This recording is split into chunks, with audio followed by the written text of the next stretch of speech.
All right, so are you ready to dive into some seriously interesting facts today? We're going deep into Interesting Facts for Curious Minds by Jordan Moore. Oh, yeah. Sounds good to me. This book, it's packed with over 1,500 facts. I mean, it covers everything like history, science, pop culture. Well, something for everyone. Exactly, Yeah. but we're not just going to list off random trivia here. We're going for those facts that make you pause, like really think.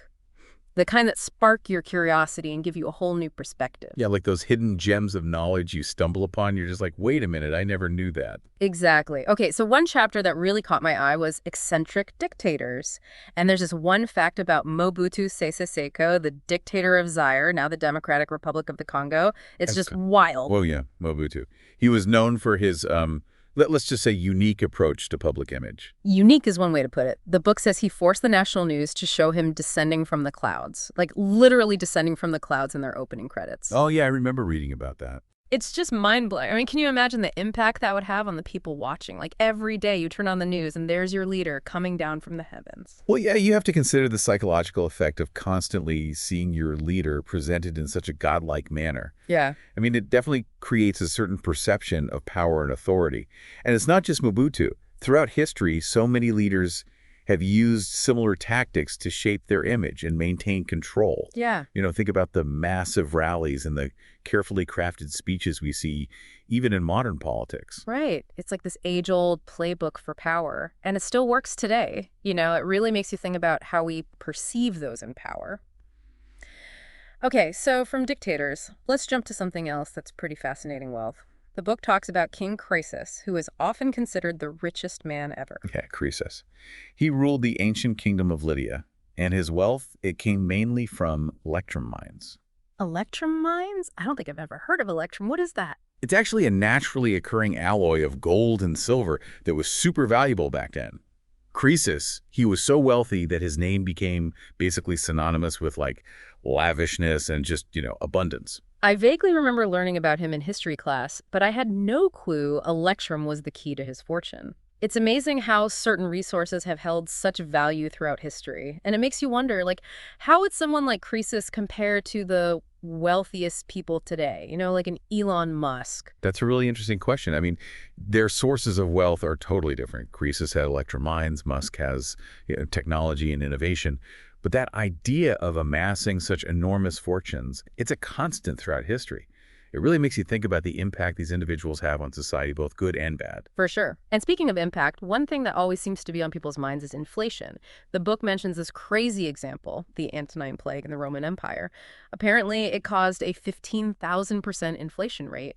Yeah, that's a scary thought. It just shows how fragile economic systems can be, especially during times of crisis. I mean, disease outbreaks, wars, political instability, they can all lead to runaway inflation. And it's something we're dealing with even today, though obviously not to that extreme. Yeah, thank goodness. But hearing that 15,000% figure, it just puts things in perspective, makes you think about the potential consequences of even the moderate inflation we have now. And when we talk about economic challenges, we can't forget about the U.S. debt ceiling. The book mentions it was only $11.5 billion when it was first established in 1917. And now it's almost 31 trillion. It's hard to even wrap your head around a number that big. Yeah, it's astronomical. Okay, well, that was a pretty heavy start to our deep dive. Maybe we can lighten things up a bit now. What do you think about exploring the world of musical instruments? All right, let's do it. So the book mentions that the harmonica, it's surprisingly popular. It sells about 3 million units annually. I never realized those little pocket instruments were such a hit. Yeah, well, I mean, they are pretty portable and relatively inexpensive, so I guess they're accessible to a lot of people. Plus, they have that kind of charming sound. Yeah, for sure. But let's move on to some instruments that are a little less, shall we say, ordinary. The book mentions the glass harmonica, which, get this, was invented by Benjamin Franklin. The founding father, really. Yep. Apparently, it creates music through friction on a series of glass bowls. The book says it produces this really ethereal, otherworldly sound. But it actually got kind of a bad reputation back in the day. Some people thought it could, induce melancholy or even madness. Wow, that's wild. I guess I can see how that unusual sound might have freaked some people out. Right. Okay, and now for an instrument that's on the complete opposite end of the spectrum when it comes to creepiness. Have you ever heard of the Aztec death whistle? The death whistle. That sounds ominous. Yeah, it is. They were made from human skulls and used in sacrificial rituals. They Mhm. make this chilling, screeching sound that's supposed to mimic human Yeah, screams. that's terrifying. Definitely not adding that to my playlist. Yeah. I don't blame you. But speaking of unique instruments, we can't forget about the theremin. Oh, yeah, the theremin is definitely in a category of its own. Right. It's that electronic instrument that you play without even touching it. You control the pitch and volume by moving your hands around this electromagnetic field. It creates this super eerie, almost futuristic sound. Yeah, it's like something out of a sci-fi movie. I've always been fascinated by it. It's just so different from anything else. Hmm. All right, let's switch gears again and talk about the animal kingdom for a bit. Did you know that a dog's nose print is as unique as a human fingerprint? Really? I had no idea. That's amazing. Yeah, it's like nature's built-in ID system for dogs. And speaking of dogs, the book talks about the intelligence of different breeds. It highlights the border collie, known for being super smart and easy to train. Then it contrasts it with the beagle, which is described as, well, a bit less intellectual. Oh, come on. Beagles are smart in their own way. I know, I know. All dogs are intelligent in their own way. It's just fascinating how different breeds have developed with such distinct personalities and abilities. The book also mentions that the ancient Egyptians, they actually had two words for dog. Oh, interesting. So like different types of dogs. Exactly. They had ewe, which was onomatopoeic, like mimicking a dog's bark. And then they had chesum, which probably referred to a specific breed. It shows they had a really deep understanding of dog diversity, even way back then. Okay, before we wrap up this first part of our deep dive, let's talk about something that's always changing. Beauty and body modification. And we're going to start with a statistic that might surprise you. The book says that American women spend an average of $15,000 on beauty products in their lifetime. $15,000. Wow, that's a lot of lipstick and mascara. Right. It really makes you think about the cultural pressures and expectations around beauty, especially for women. And of course, it highlights the huge market for these products. Definitely. I mean, it's a whole industry built around beauty. And it's not just a modern thing. The book also delves into historical beauty standards, like foot binding in China, where having these deformed lotus feet was considered attractive. Ouch, that just sounds painful. I can't even imagine. I know. It's hard to believe that was once considered the ideal of beauty. It makes you realize how much cultural norms can shape our perceptions, even to the point of harming ourselves. It's a pretty stark contrast to modern body modification, which is often more about enhancement or augmentation. True. I mean, we've come a long way from foot binding, that's for sure. Definitely. And speaking of modern practices, did you know the first breast augmentation surgery was performed relatively recently, like in 1962? Wow, really? I thought it would have been much earlier than that. I did too. It's amazing how our ideas about beauty and the technology to alter our appearance have changed so rapidly. It really is. And it makes you wonder what the future holds for beauty standards and body modification. Absolutely. All right, so welcome back to our deep dive into all these fascinating facts, and I'm thinking maybe we should switch gears completely now. What do you think about talking about language for a bit? Yeah, sure. Language, we use it every day, but we rarely stop and think about it. Exactly. And speaking of things we take for granted, the book mentions something about punctuation that just blew my mind. Apparently, it's a relatively late development in the history of writing. Oh, really? Yeah, it points to the Moabite stone, which dates back to around 840 BCE as maybe one of the first examples of punctuation. 840 BCE. Wow, that's ancient. I know, right? It really makes you wonder how people back then were able to understand written language without, like, commas and periods to guide them. Yeah, think about how much we rely on punctuation, understand the meaning of a sentence. Yeah. Even simple sentences. I mean, without punctuation, it would be chaos. Totally. And on that note, let's talk about some of the common language errors we make even today. The book highlights the classic, could care less, when we really mean couldn't care less. Oh, yeah, that's a good one. It's one of those phrases that just slips out, even though it doesn't make any sense logically. Oh, I'm totally guilty of that one. But did you know that the word nerd actually comes from Dr. Seuss? Dr. Seuss? No way. Yeah, from his book, If I Ran the Zoo. It's amazing how even the most unexpected sources can influence our language. And here's another fact that might surprise you.